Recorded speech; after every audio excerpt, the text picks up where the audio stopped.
আজকে আমি নতুন আলু দিয়ে মুরগির মাংস রান্না করে দেখাবো। আসসালামু আলাইকুম বন্ধুরা, কেমন আছেন আপনারা সবাই? আশা করি সবাই ভালো আছেন, আমিও ভালো আছি। তো বন্ধুরা, এখানে দেখছেন আমি নতুন আলু আর মুরগি ধুয়ে পরিষ্কার করে নিয়েছি। তো কড়াই তেল দিয়ে দিয়েছি, তেলের সাথে এখানে সব রকমের মশলা দিয়ে দিয়েছি।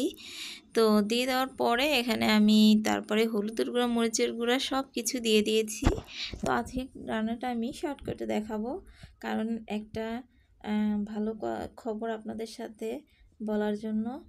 তো এখানে আমি এই যে কিছু টমেটো কুচি দিয়ে দিয়েছি। টমেটো কুচি দিয়ে আজকে আমি এই মুরগির মাংসটা করছি। টমেটো কুচি দিয়ে এতে খুব সুন্দর কিন্তু কালার আসে, আর দেখতেও অনেক ভালো লাগে, খেতেও অনেক ভালো লাগে। তো এভাবে করে কষিয়ে নিচ্ছি। তো কষিয়ে নেওয়ার পরে এটাকে আমি কিছুক্ষণ ধরে ভালো করে একটু কষাবো। কষিয়ে নেওয়ার পরে এখানে আমি এরপরে মুরগির মাংস আর আলুগুলো দিয়ে দিব।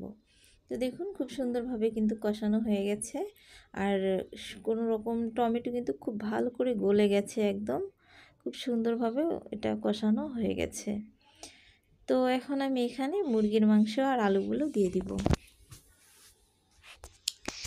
তো এখানে দিয়ে দিলাম মুরগির মাংস আর আলুগুলো দিয়ে নেড়ে চেড়ে এটাকে কষিয়ে নিব।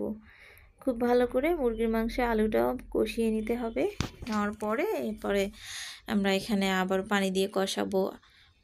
1-2 বার কষিয়ে নিয়ে এরপরে আমি এটাকে একটু ঝোল করে রান্না করব। তো আশা করি এর রান্নাটাও ভালো লাগবে।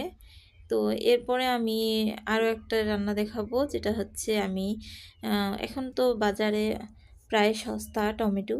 তো আমি টমেটো দিয়ে এরপরে সস বানাবো।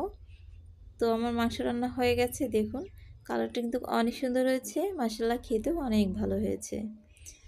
তো এই যে দেখুন আমি 2 কেজি টমেটো কিনে এনেছি বাজার থেকে মাত্র 20 টাকা দিয়ে। তো এরপরে আমি এখানে টমেটোগুলো কুচি কুচি করে কেটে নিয়েছি। নেওয়ার পরে ধুয়ে পরিষ্কার করে কেটে নিয়ে তারপরে আমি বসিয়ে দিয়েছি। এখানে লবণ, হলুদ আর শুকনো মরিচ এগুলো দিয়ে সিদ্ধ বসিয়ে দিয়েছি। তো এটাকে সিদ্ধ করে নেব।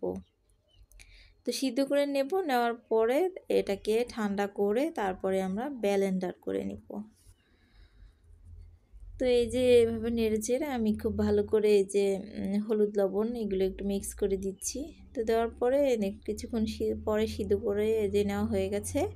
তো আমি এটাকে ঠান্ডা করে তারপরে ব্লেন্ডার করে নিব। তো এই যে দেখুন ব্লেন্ডার করে নিয়েছি, আর এখানে আমি চিনি দিয়ে দিয়েছি। মানে যেরকম আপনারা একটু মিষ্টি রাখবেন সেই অনুযায়ী চিনিগুলো দিয়ে দিবেন। তো মশলা এর ভিতরে আরও কিছু দিতে পারেন, তবে আমি আর কিছু দিব না। আমি বাচ্চাদের জন্য বানাচ্ছি, তাই আর কিছু দিচ্ছি না। চিনি দিয়ে দিচ্ছি, লবণ তো দিয়েছি, লবণ, হলুদ, মরিচের গুঁড়ো তো দিয়েছি আগেই। তো এরপরে এটাকে জাল করব কিছুক্ষণ, যখন ফুটে উঠবে এরপরে আমি ভিনেগার দিয়ে দিব এখান থেকে। তো একটা আমার আজকে ভালো খবর, আর একটু মনটা ভালো যে আমি একটা আজকে জিনিস কিনেছি, সেটা হচ্ছে গিয়ে এই যে টেবিলটা দেখতে পাচ্ছেন, এই টেবিলটা আজকে আমি কিনে এনেছি। অনেক সুন্দর একটা টেবিল, 4 সিটের। আর টেবিলটা লাগেই, টেবিল ছিল না আমার আগে। ভাত খাওয়া দাওয়ার সময় টেবিলটা অনেক দরকার হয়।